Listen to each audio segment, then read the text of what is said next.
छिमेकीका छोराले नि तराईमा घर किने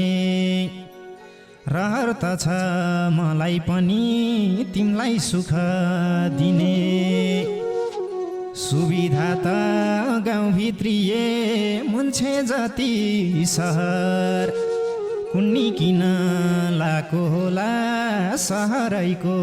रहर हाम्रो गाउँ नि विदेश जस्तै विकास होला कहिले गाउँमै बस्ने सपना पो देख्न थाले मैले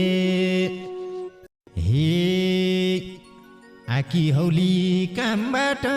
थाकेर सुत अब